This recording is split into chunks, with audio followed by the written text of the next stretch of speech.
नमस्कार Stevie future Scholar institute सापड़ा बर्माल रो तो केते जन का क्वेरी आसुतला जे ओएसआईटी सिलेबस रे काने काने कवर होची हमर थ्रू आउट तो हमें स्टार्ट करमा introduction to computer and smartphone रोचे तापर विंडोज 11 रोचे कंप्यूटर टाइपिंग तापर वॉइस टाइपिंग भी हम एथि ऐड करूछु एमएस ऑफिस रोचे 2019 रो जेति के हमर ऐड हिचिबा Word Excel PowerPoint and PPT तापर ऑफिस 365 भी हम ऐड करूछु गूगल वर्कस्पेस रो भी जिन जिन आवर फीचर्स माने अछि सेटा भी हमकु स्टूडेंट मान को हम बता छी भाई जगह रे तार संगे हमरे केतेटा 100 प्लस एआई टूल्स रो भी हम इन ट्रेनिंग प्रोवाइड करमु 100 प्लस एआई टूल्स रे हमर कवर हिचिबा Leonardo HeyGen DeepSeek Firefly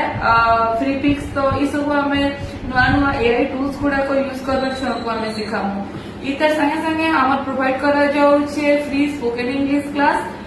free Japanese language सिखवा लगे हमें क्लास प्रोवाइड करू छु जेंटा कि हमर मेगा बैच रे होउछे एबे हमर मोस्टली एडमिशन प्रोसेस चली छे ऑलरेडी स्टार्ट हे गला न बहुत सारा एडमिशन भी हमको मिली गला न तो 1 जून नो हमर फर्स्ट बैच स्टार्ट हेबार लागि चाउछे आ आपण माने जदी कि आपण मान कर जदी कि छुआ छ रेफर करी के आपण हमर पाके पठेई पारबे 1 जून जदी बैच रे स्टार्ट करबा ले जाउ छ आ कांटेक्ट करबार लागि हमको दिया जाइतबा नंबर रे आपण कॉल करि पारबे आ विजिट करबार अछि बेले आपण